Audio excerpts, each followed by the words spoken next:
is an Unspoiled Network podcast.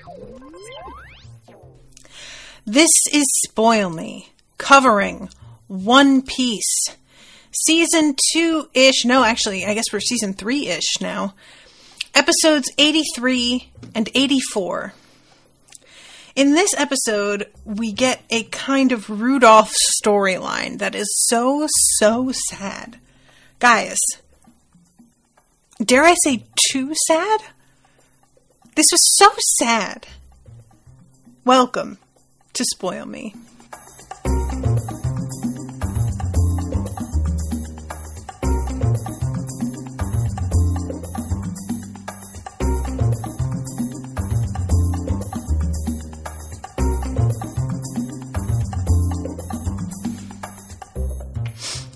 Welcome to the show, everyone. I am Natasha. Thank you very much to Bernadette for commissioning this episode.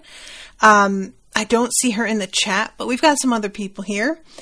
Gabriella says, nope, still season 2. Okay, we ignore Netflix splits. Gotcha. My bad. Okay, so season 2-ish still. And this episode, I feel like, is interesting in that, oh my god, Florian is saying exactly what I was about to say. Because I have said before that there have been a lot of moments in this show where people are allegedly seeing parallels between Luffy's personality and, what was his name? I keep wanting to call him Jolly Roger because, like, that's who he is in my head. But the original, pirate king that hid the One Piece. And it just really didn't work for me most of the time. The only thing that Luffy really brought to the table was his sort of like childlike unwillingness to look at the actual reality of the situation, which to a point that isn't about determination. It feels a lot more about delusion. And, there's nothing wrong with being incredibly determined at the expense of other things when you're not hurting other people, and it doesn't feel like Luffy is. He's always trying to help. However, I just didn't see this sort of like alleged daring, and the determination for me always just felt like, it doesn't feel like it's been really tested. Like, his tests have all consisted of, can he beat the bad guy this episode? And I feel like that's kind of easy. It's one thing to go up against a person that is doing wrong and harming people and wanting to stop them. That is not really a stretch. A lot of people are in it. Now, whether they do it, that's a different situation. But he also has eaten a devil fruit that makes him really powerful. So a part of me is like, if he didn't, that would make him kind of irresponsible with that ability. But then this episode, we get to see Luffy actually be determined in a way where an obstacle isn't something that he can fight. And it's not something that he can reason with. It's all on him whether or not he is going to get to the top. And this complete doggedness that he's displaying on behalf of his friends. It's not for him. For me, this really was like turning the corner from him being like a lovable but pain in the ass, like goofball, to, okay, you're bringing something real here. And that's, like I said, that's not to say that he's never brought anything, but it has always sort of felt like he stumbled into it in a weird backward way that I wonder, like, if things had gone a slightly other way, how he would have handled it. And this is something where he knew what he had to do. He was being challenged every step of the way before he even gets to, like, the column of ice or mountain or whatever you want to say it is that he has to climb. And it never even occurs to him to stop. There's no moment where he's like arguing with himself. It is just, of course I'm going to keep going. I'm alive and they might die. If I'm still alive, why would I not just keep trying? That's ridiculous. And that is a kind of like forward motion that not only do I really deeply admire, but I wish I had that a little bit more in my personality. This is something that it can be kind of funny because I can be very dogged about certain things, as Owen will tell you, and just keep trying and keep pushing and be very, very relentless. But a lot of the time, those things are for, like, just at the necessity of, like, survival, you know, like pushing through with making the show something that I can live on, or just, you know, trying to somehow, like, impress other people sometimes. And in terms of, like, being dogged about something that would actually be good for me, I don't feel like I'm great with that. But, you know, and with Luffy, it's like, he does sort of sacrifice himself in some ways here. He gets really injured. And it's really awful to watch, guys. Like, at one point, he is sliding down the side of this mountain with a stream of blood. Like, he's leaving this trail from the skin getting rubbed raw off of his fingertips and his toes. And even as a cartoon, I was watching it just like, oh, God, oh. It was just really, really hard to watch. Anytime that you have to see somebody, like, get their hands skinned, whether it's, like, something like this or, like, a rope burn or anything like that, it is so... It just, like, triggers this particular response in me where I just want to, like, curl up and protect my soft belly. So I'm going to start from the beginning, but yeah, I just wanted to mention just how much I feel like this episode moved his character forward. So the first of the two episodes, The Island Where Snow Lives, Climb the Drum Rocks, is the title, approximately. And first of all, The Island Where Snow Lives is a great name. There's something about treating the climate like it's a living thing. And it's like taking up space on your island because it's also that weather's home too. There's something very holistic about that I kind of am into, and I feel like I just sort of want to keep that one in mind. So this is when he runs into Walpole, and I really don't know what to think about this guy in terms of, like, where he stands as a villain. Because he just feels more like a nuisance. He doesn't feel like a real threat. And I kind of feel like that's intentional. I don't think he's meant to be seen as super threatening because he's just kind of a joke also. But I feel like we're maybe building towards something here. And part of me just wants this guy to be taken out. Like, it's not even... I think it's the fact that he is so goofy. And his ability doesn't feel like it's that great in terms of, like, a combat thing. We haven't really seen... Like, we've seen his henchmen. And we've seen him just show up on a ship and start to eat the ship. Which is, like, threatening in a different way. But he's not actually fighting people that often. And I just don't really know what to make of this guy. But anyway, they're blocking Luffy's way. He tells them to get out of the way. Walpole is like, why would I do that? Why would you even ask me? You have to know that I'm not going to get out of your way. And he doesn't get down off of his giant animal to stop Luffy. His animal, by the way, the more I look at it, the more it looks like a giant furry hippopotamus, which I'm into. I like that. And as Luffy begins to just go around him, he writes a new law right there from the back of the animal with his two henchmen and says, I am going to make it a punishable by death offense to ignore the king. Also, I want you to attack him and take out those 2 people that he's carrying first. And more than anything, that's really what gets Luffy's attention. He's just like, wait, what the fuck did you just say? And they come at him, and we again see him at a disadvantage here in a way that we haven't before.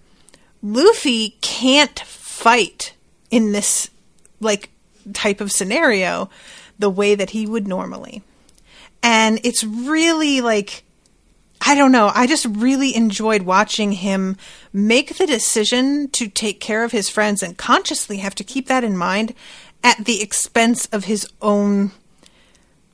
I mean, it's a combo of things. At the expense of his pride, I think, because I don't, like, there's a part of all of us that wants to be like, I don't want these people thinking they can push me around. But I don't think Luffy's that much of a victim of pride a lot of the time. I think for him, it's just the gratification, you know, the immediate desire to fuck up these guys who are trying to hurt his friends. Like, there's a rage there that he can't satisfy in the way that he normally would, because he has to protect them. And he isn't normally in a situation where him fighting will cause a problem for other people. Usually him fighting will solve the problem that these other people are experiencing. So he has to, like, just not be as impulsive as he normally is. And my God, but that is like his number one flaw, is how incredibly impulsive he is. So there's something that feels like he really matures here, you know? And I don't know how much that'll stick. He may just go back to who he was.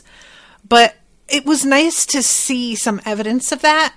And yeah, he winds up in this spot where he doesn't really know how he's going to handle any of this. Both of these guys, the henchmen, are coming at him from either side. And he's trying to just run away because he doesn't want to leave his friends in danger. And then, mid-air, him and the other 2, they are in the air, him trying to run and them trying to come at him. And all of a sudden, these giant snow bunnies come and tackle the guys that he was trying to fight. And, like, this was one of those things where I'm like, you didn't need to do, okay, fine. I mean, I said last episode, when he saved that one, Lapins, when he saved it, I was like, okay, well, that means that they kind of owe him now, right? So they're going to be on his side at some point. And yet, in this episode, when they show up, it's like so obvious what happened, but they make us rewatch the entire scene again. It just happened. You really don't have to do this, you know, but I guess this is part of them needing to stretch things out the way they do sometimes.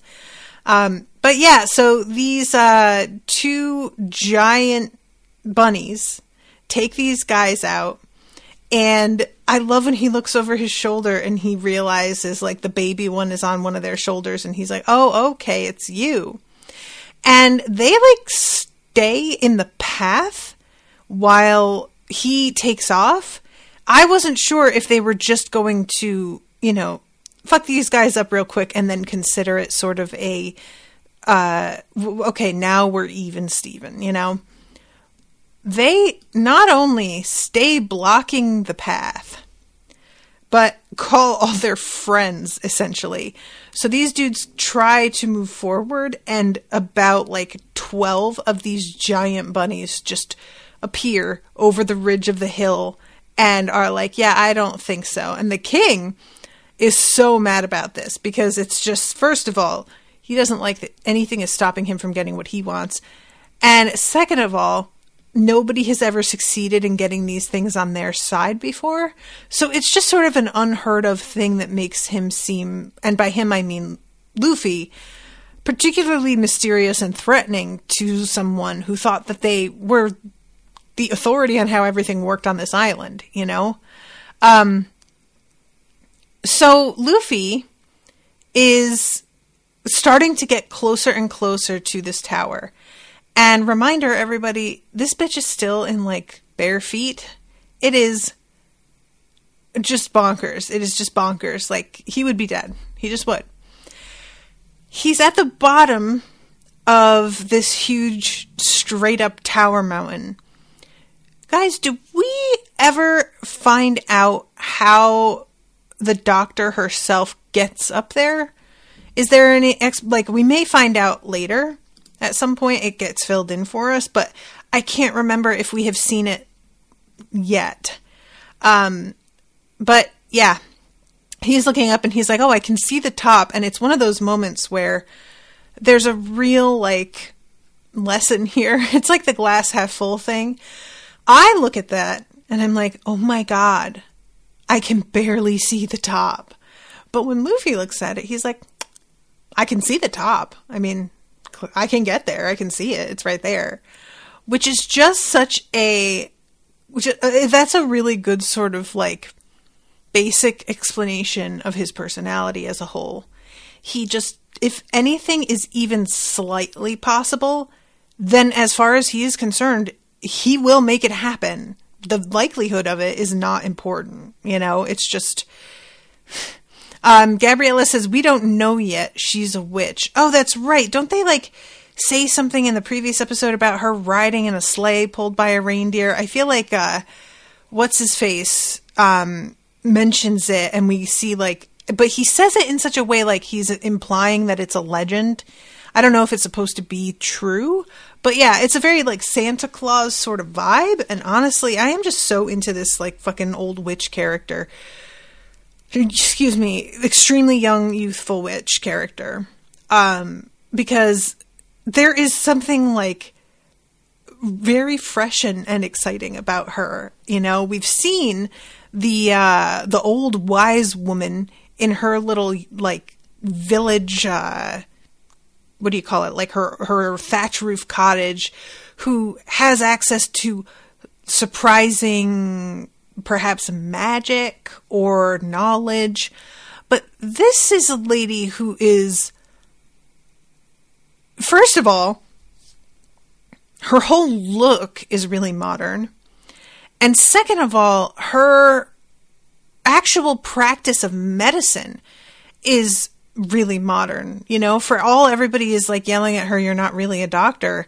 Kind of seems like she is. She's using a lot of very professional terminology when she's talking about what's going on with Nami later. And she teaches her reindeer friend how to do surgery. So I just really enjoy that we're getting, like, the old wise woman on the hill trope in a way, but it's extremely inverted. And I really, really enjoy that. So he begins climbing.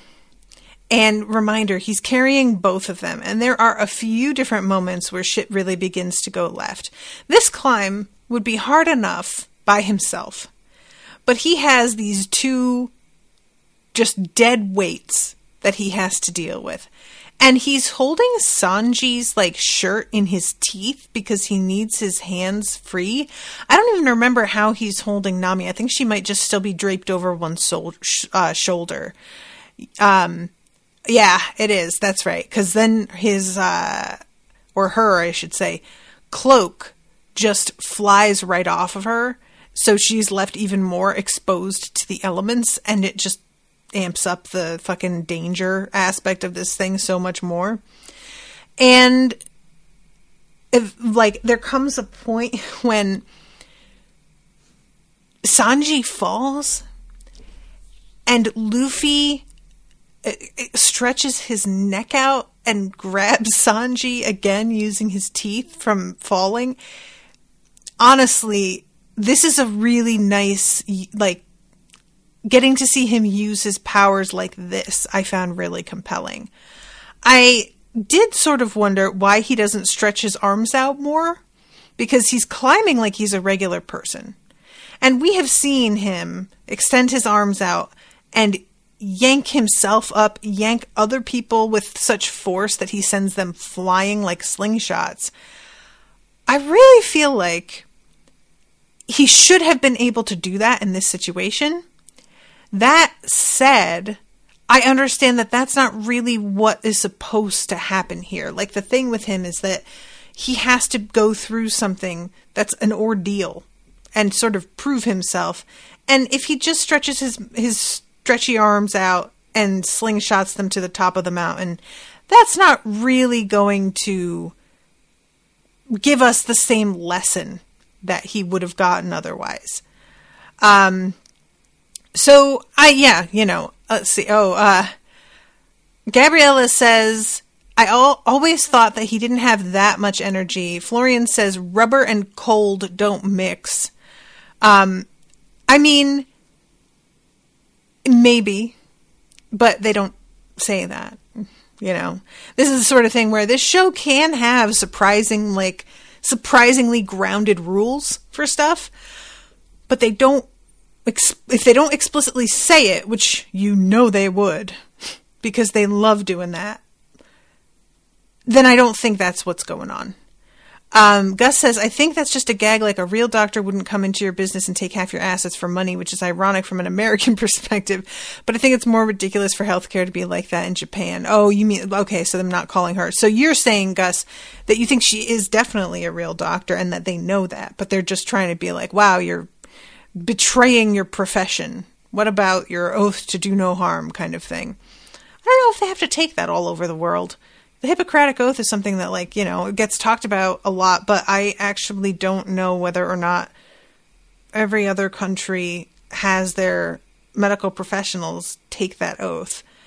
But anyway, so eventually he, is sliding down the wall. Oh yeah, and Florian says that he doesn't like cold. And I really have to give the animators credit here. I feel like they do an excellent job of making us feel the cold in these scenes. This is not something that's easy to do in general. Even when you've got live action, it can be hard to do. Have you guys ever seen, oh my God, what is it called? What's the bad version of Santa Claus that comes and supposedly eats you or takes you to hell if you've been bad, from Germany? It's that movie is set during a snowstorm almost entirely, and I will never forget there was a scene where it's supposed to be absolutely frigid. People are covered in snow and wearing coats, and Krampus, thank you, Kyle. And there is sweat pouring off of them. And that is not to say that you can't be cold and also sweat, because definitely you can. But it was just obvious, oh, okay, this is a set. They're not actually cold. And that was something that was fairly high budget and with very good actors, and they just didn't pull it off. Meanwhile, here in this cartoon, I'm watching this wrapping myself up in a quilt going, oh God, this looks really cold. And later on when we see fucking Zorro walking around, first of all, that's fine, Zorro, I'm sorry, but if you want to stay half naked, I'm not going to be that mad about it. But he what do you call? Oh my God, guys, I'm sorry. I feel like my brain has slowed down. My RAM needs to be cleared out or something. Do you ever have that where it's just I can't access words? Where's my? I need my hard drive upgraded or something. But when he's standing around and he is complaining of the cold, you genuinely are yeah, man, you need a coat. This is somebody. Help him. There's an urgency to it, Anyway, so he finally, after catching Sanji and dragging himself over the edge, he barely makes it. And he just says, we made it, as he's staring up at this incredibly rad Cinderella-like castle. And then it sort of fuzzes out he's gone. He's lost consciousness there. But the witch doctor does eventually find them. Oh, and it begins to like, I forgot about, there's this big piece of ice that begins to crack and slide off. And she reaches out and grabs him. Or no, not her. Her Rudolph friend, Chopper. Fun name. And I should mention too that this is another instance of a very intricate building being positioned like it's at the top of a cake. And they just really enjoy that aesthetic in this show. And I am not mad at that at all because it's very effective and high impact. So that's fine. So we get like a little bit of the, the chatting between her and Chopper about what is going on with Nami. And I just really enjoy the way this is set up. She's asking Chopper, like, so what do you think is the cause? It reminds me of like when medical students are doing their rounds and they have to go from one patient to another and share what their findings or assumptions are. It was just, I don't know, there was something about this that felt very, like, again, very modern and professional, and I wasn't expecting that. And we will find out eventually that what Nami is suffering from, it has been put out there that this is a result of the, like, weird weather patterns in the Grand Line, and I would have been willing to accept that as an explanation if the show decided that's what it wanted to do. But I did sort of enjoy the fact that it's not that vague. It's actually something really particular that's going on with her. It turns out that she got bitten by something when she was on the island. And she was, wearing like a bikini top. So she had a lot of exposed skin. And it caused this like bacterial infection, which if she had been like unable to reach a doctor within another 2 days, she would have died. And it incubates in your body for 5 days before it actually like manifests as symptoms. And then you get another 5 days to head it off before you die of it. And even though she has been attended and her fever is way down, and it seems like she's mostly out of the woods, the witch is really like, yeah, you can't just get up and go back to living your life, though. You are still ill. The bacteria is still inside you. And later on, Chopper reiterates this. Like, you have to continue taking that medicine, and you have to continue to rest, or else it's not going to do you any good, and it can come back. And eventually Nami tries to just be like, I'm just going to go anyway. And she literally holds a knife to her throat and says, any patient of mine only leaves here if they're dead or they're cured. So sit the fuck down and do what I fucking say. I just really enjoyed this, like her holding her at knife point and being like, we could all use somebody doing this in our lives, I think. Like, so many of us, we just continue to push ourselves past a point that and like, what is so difficult in the moment is that we will have convinced ourselves that it's truly urgent to a point where there is no time to be wasted. But if we stepped back and looked at this situation 5 years from now and how we'd be feeling about it, we would want to tell ourselves it's super duper not urgent. You need this break. And by the way, if you don't take it now, you're going to get really sick in about a month and a half, and you're taking that fucking time off anyway.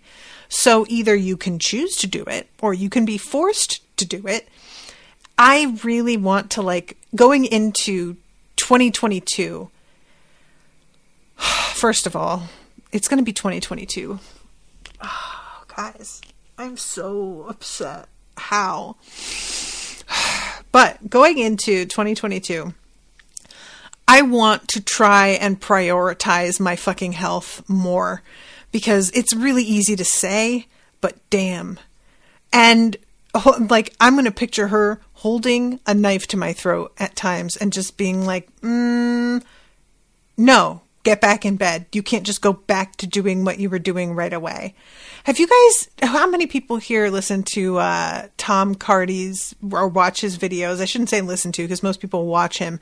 Tom Cardy does amazing comedic songs. He's on YouTube and on TikTok. And there is a song that he came out with recently called About 8 Hours.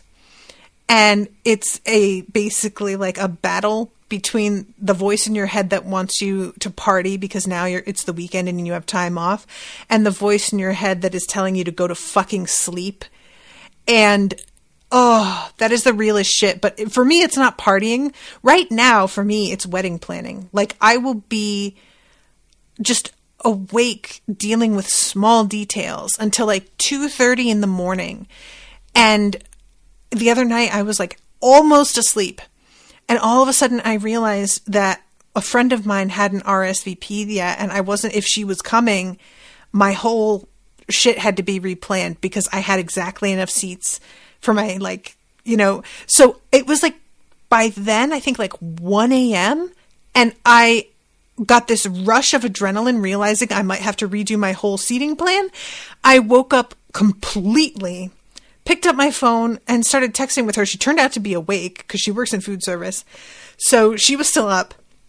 And we went back and forth about this for like 45 minutes. Could that have waited until the next day when I was already awake? It absolutely could have waited. There is no reason why I needed to be texting this bitch at 1 o'clock in the morning. Absolutely none. But I completely woke up. It was just like me sitting there either thinking about texting her and trying to pretend that I'm going to be able to fall asleep now, or I may as well just do it. Guys, it's just very like, this is a thing when you have like a really overactive brain. And when I say overactive, it can sound like I'm saying, oh, I'm smarter than most people. No. Unfortunately, most of the activity when my brain is being overactive is not intelligent at all. That's not what's happening. It's obsessive. It's repetitive. It's irritating, but it's not intelligent. Anyway, so yeah, this bit with Nami, with her getting like told to stay in bed, I'm into it. I'm going to back up a little bit to the part where Vivi beats the shit out of Usopp. First of all, she drags him out of a snowbank by his nose, which I loved.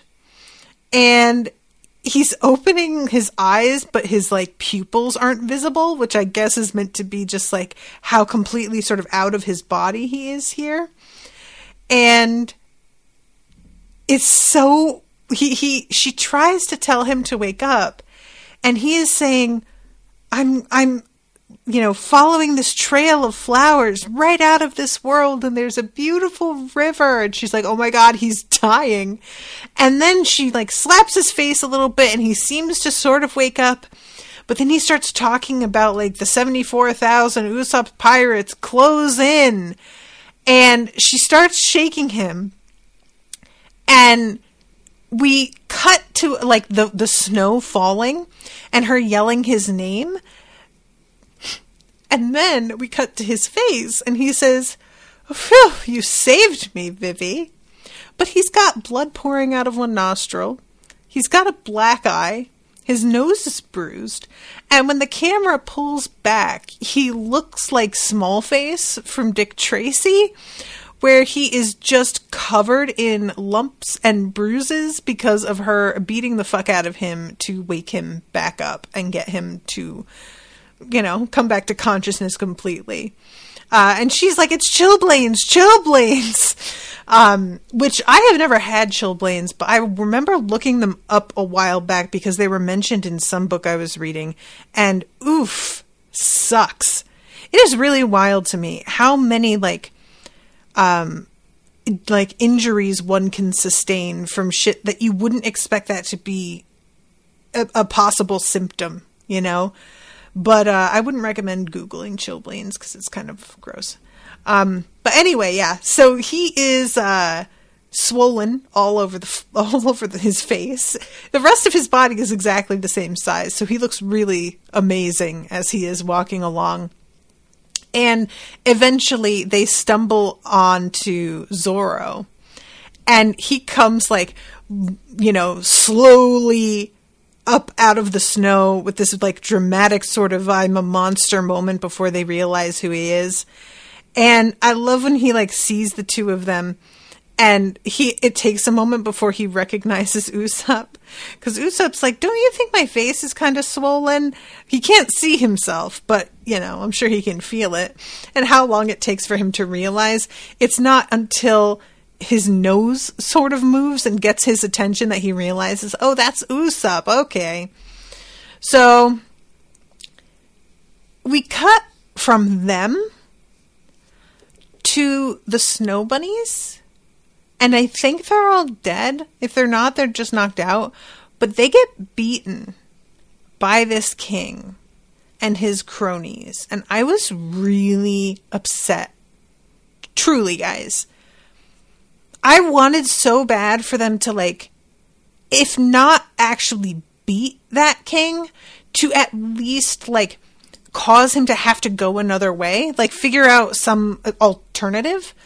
And when I think about it, there's not really any other way this could have gone, you know?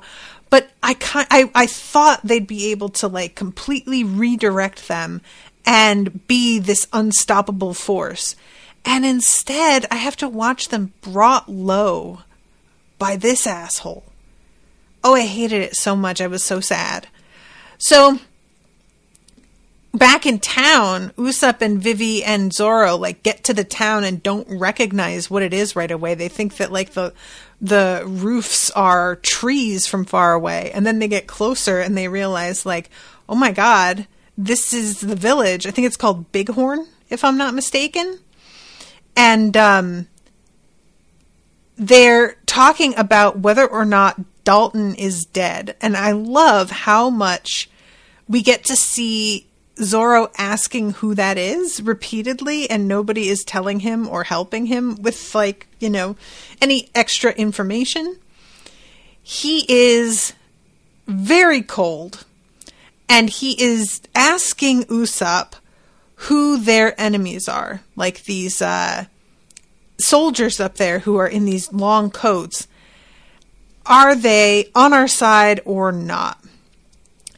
And Usopp is like, well, they are our enemies, but... And eventually Zoro just steps up and beats the shit out of the one guy and takes his coat. And I really enjoyed this. I thought for sure this was him just being like, well, they're standing between me and getting warm, so that's going to be like my motivation, but it's much more short term. I just want to take this guy's cloak. And honestly, that's practical. I think that's a really smart idea. So, yeah, this starts this whole thing because Zoro is standing there just like, oh, great, this is so warm and nice. And all of the guys around him are like, what the fuck? And start to come at him. And it is just no contest. He takes all their swords. He says, you guys never learn, do you? And we get to see him doing his 3-sword style again. I'm really just always here for Zoro getting to show off in moments like this. It's very satisfying. And, you know, a lot of the time he's sort of serious when he's showing off. Like I didn't want to be getting in this fight because I was asleep often is the thing. Like I was having a good nap and you're interrupting me. But in this moment, he is grinning from ear to ear and looks like this is exactly what he fucking wanted. And there's just this real mischievous quality to him in this particular fight. And I just really enjoyed that a lot. Also, with his coat and these swords, it's a good look, you know? I'm trying to say, like, I don't mind if you stay naked, and I don't. But also, in that coat, I mean, that works, does it?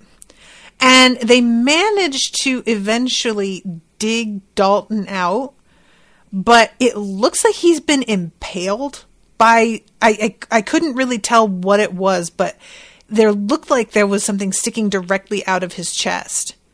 And they're saying that there is no heartbeat. I have a feeling this guy is going to turn out to be okay. But it was pretty dire looking in the moment, you know? So then the episode ends with Nami sitting up and being okay, like well enough so that she can talk, and Chopper being truly startled at her, like, being conscious, I guess.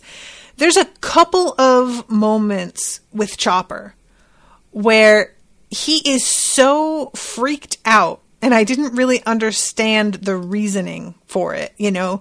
This one being the first, where he's just, like, completely startled at her being awake at all.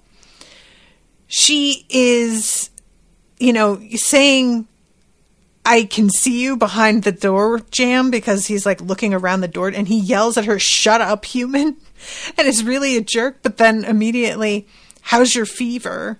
And when she says it talked, it like Chopper like goes and falls down. And I was like, why did her saying it talked like startle? And then later on, she asks, are you interested in pirates? And Chopper like falls a backward again into the bookshelf and is like, no, what are you, crazy? And I was like, am I missing something? Like, what is with these incredibly dramatic responses? Is it just supposed to be that this creature is so paranoid because of the way it's been treated in the past that it has these exaggerated reactions, or what? And what we get in this second of the two episodes, for me, was pretty unfortunate, because it's obviously meant to serve as filler. That's like a huge part of what's going on here, clearly. But it also makes our guys seem like dicks in a way that doesn't really make sense to me in a lot of ways. Eventually, Luffy wakes up and he sees Chopper and is like, food, meat, and begins chasing him. And Sanji also wakes up and joins Luffy on the chase, while insisting, like, I'll cook it for you. You can't just eat it like that. And it was just a weird thing, because, like, they're acting as if, and by they, I mean the people who are, like, animating this and, you know, just the overall story here is supposed to be that they see a reindeer and they think it's food, but this reindeer is so obviously not a normal reindeer. Like, it's standing on its hind legs, it's wearing a fucking top hat and talking. And I didn't see them react this way with Karoo, who is also an animal. They knew Karoo was like intelligent enough for them to care for it as if it were a pet. But this thing, they have this like reaction that is, if this had only lasted maybe like 20 seconds, I think I would have been more willing to overlook it. You know, a 20-second like, oh, I think this is food gag.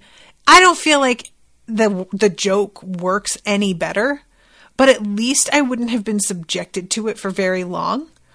But I am not kidding. Them chasing this poor creature is almost the whole episode. Besides like the occasional cutback to Nami or the witch. And it is just so tiresome and made me just really angry at the two of them. Like, and eventually, once they wind up stopping and thinking about it, they have a moment of like, oh wait, actually, now that I think about it, it was standing on its hind legs, but it just takes so long to get there and it doesn't feel worth it at all. And I couldn't help but wonder, like, isn't there something else that we could have done in this time that would be slightly more interesting? You know, like the creature itself having an opportunity to share its own story somehow. I don't know, but I did not like the way that this was set up for that second of the 2 episodes. And that's like mostly what's going on in terms of like, there isn't a lot of cutting back to Vivi and Usopp and Zoro. We have the one cutback to let us know that Dalton looks like he's dead. And I think that's the only time that we go back to them this episode. Otherwise, we are in the castle the whole time. So that, for me, also made it worse. Like, if this joke was ongoing, but we had split the episode up the way we did the previous one, where we spent more time with the other group, it would have broken things up enough that maybe it wouldn't have felt as endlessly tedious as it was. But because this is like the primary location for almost the entire thing, it just feels interminable to me. So that was my main complaint here. That said, it's pretty obvious that we're doing like a Rudolph thing here, except it's Chopper, the blue-nosed reindeer. And even as a kid, guys, I found the Rudolph story extremely upsetting. As a child, I was always very like hypersensitive to stories about people who are being bullied or left out. And it wasn't something that I particularly experienced. Like, some people have really harrowing tales of being bullied. And I don't have anything quite like really awful. It's just sort of the stuff that I think a lot of people deal with. But it was always really hard for me to watch stories where somebody was like singled out, which is part of why, like, when The Hunchback of Notre Dame by Disney came out, and I was like traumatized after that fucking movie. But Rudolph it always bugged me because he is like denied by his own father. His alleged community doesn't want anything to do with him just based on this like appearance-based difference. And then at the end, everybody is like, I'm so grateful to you. Will you please help us? And it was before I had the actual vocabulary to really verbalize exactly what was bothering me. But I always just felt like, wait, so now that you need him and you're being nice because you need him, he is just supposed to forget about everything you did to him? And now, it's become a bit of a meme about how, like, the moral of the story is anything that is non-conforming is punishable unless it can be exploited and monetized. And that's the moral of the story. And honestly, that is what it feels like to me. Like, so this story, it's set up in a different way because they're actual reindeer. They're not like really magical reindeer, so far as we know, I suppose I should add. And him having a blue nose already causes him to be sort of shunned. They don't completely kick him out, but they leave him at the back of the pack and everything because of his abnormality. And eventually he eats a human fruit. Guys, I just cannot overemphasize how galaxy brain this show can be, because the idea of an animal eating a fruit and then gaining a power never even entered my head. And I'm very, very here for this. What a great idea. So this causes poor Chopper to like have a humanoid form, but he doesn't look human enough to just be able to like walk into a village and blend in. So we get this devastating scene where he gets like completely disowned by his own family and tries to go to this village and has this kind of clueless smile on his face because he doesn't really understand why people can tell he's different. And the people of this village like shoot at him and force him to like run away. and he doesn't understand why it's happening to him. And it's just so incredibly heartbreaking. I was just not ready for it, guys. It made me so sad. I can't handle this stuff. There is just nothing that gets to me like a person, or being, I should say, being treated like off the bat, and that being not getting why.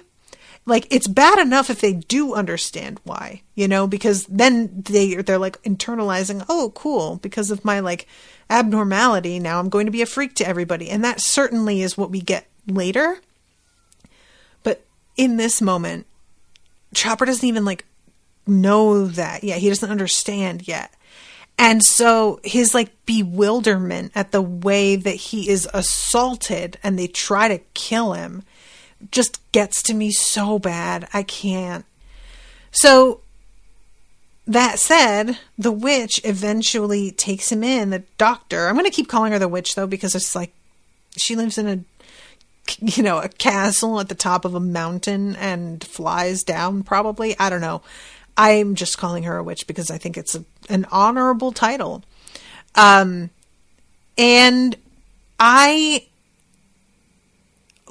she basically tells Nami later, if you want to take him with you, you're welcome to do so. But he's kind of scarred because of what he's been through. And y'all are going to need to figure out a way to heal him, because this is going to take some time, and he's really been through a lot. And I'm feeling a little bit protective of him. And I really appreciated that.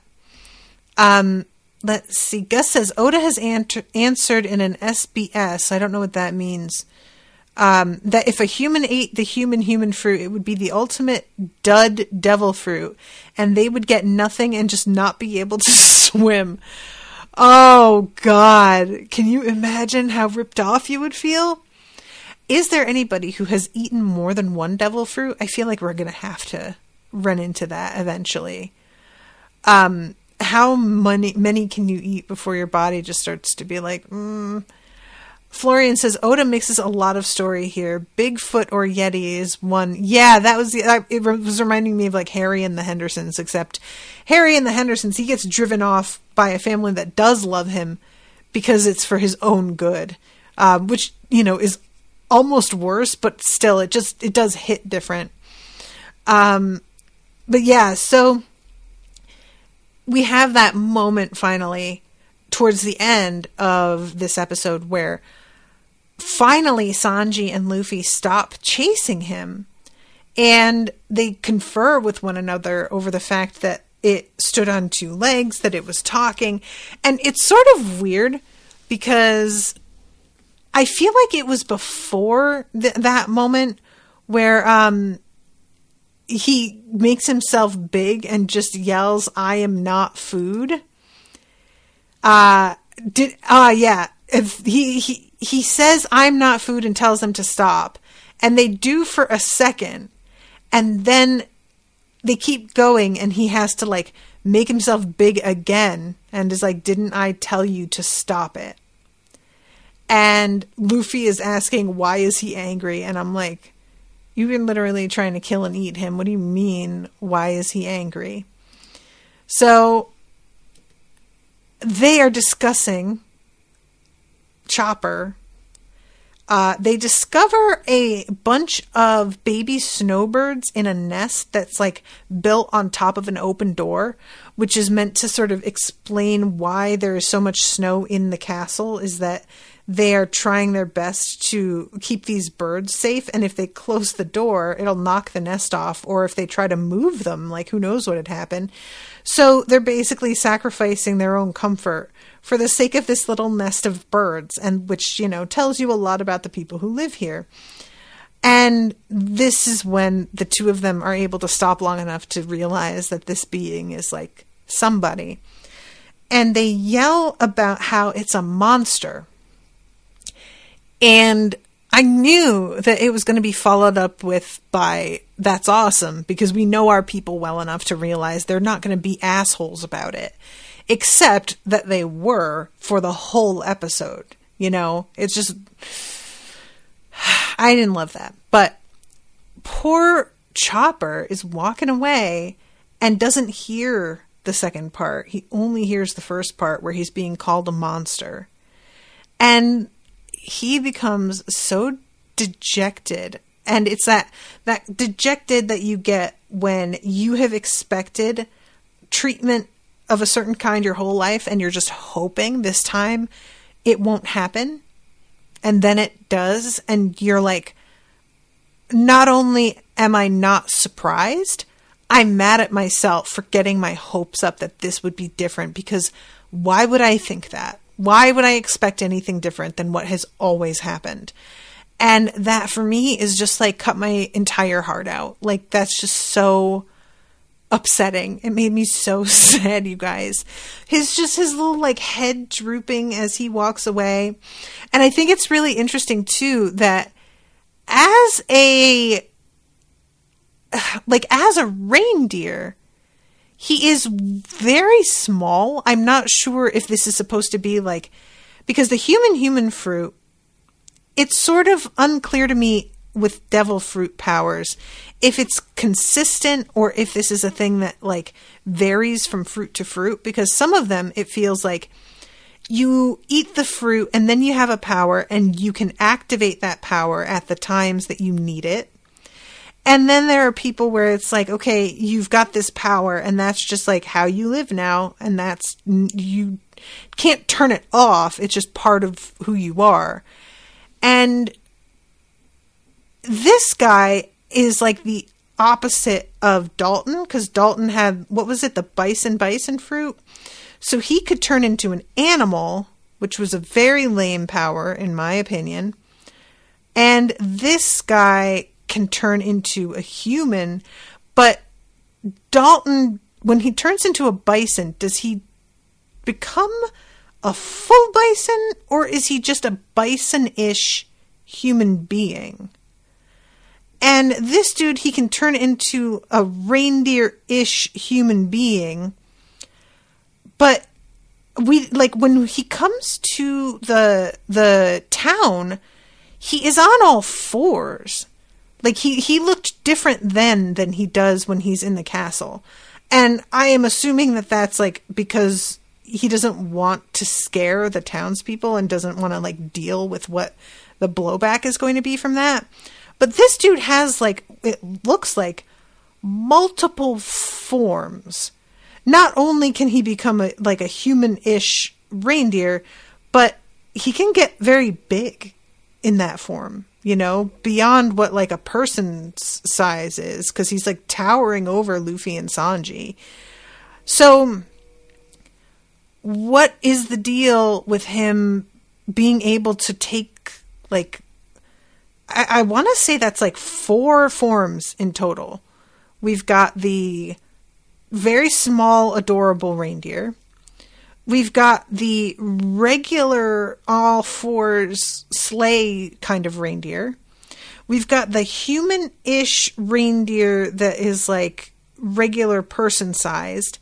And then we've got this like giant pro wrestler kind of reindeer-ish person. That's a lot of different forms. And I don't like, are there others? Like, what else can this guy do? I'm curious. And also just, you know, why is this the form that he takes around the castle? Is it just convenience? Or is there some other reasoning behind it? Is this how he always is with guests? Or is it just with them? Or what? So, yeah, this guy is just sort of a mystery to me. And I know that he's going to be invited to come with our friends, which I am all about. You know, I would very much enjoy this weird doctor character being added to the team, because the fact that we don't have a healer, that is a problem for a campaign. But I also am just sort of like not wanting to leave this poor, this witch all by herself. She's going to need a new intern, or else she's going to be rattling around in that giant castle all by herself, which, look, I'm sure she'll be fine, but I just don't like the idea of it, you know? And that's pretty much the end of this episode. Is like, other than that, the only things that I touched already upon, like, Nami and what the actual infection is. Nami talking to Chopper about, like, you know, thanks for your help, and Chopper being like, don't you mock me. And Chopper takes on all of these, like, little poses in his attempt to explain that he knows he's being mocked. But yeah, other than that, I feel like I talked about pretty much everything, so I better wrap up. But yeah, this is an interesting turn of events. I'm really happy to see, like, Luffy be put through a trial of a different kind. And I did enjoy this one, other than him and Sanji like chasing poor Chopper for almost an entire episode. So yeah, we'll see. All right, guys, I'm going to wrap. Thank you again so much for listening, and thank you to Bernadette for commissioning this one. And until Friday, toodaloo, motherfuckers.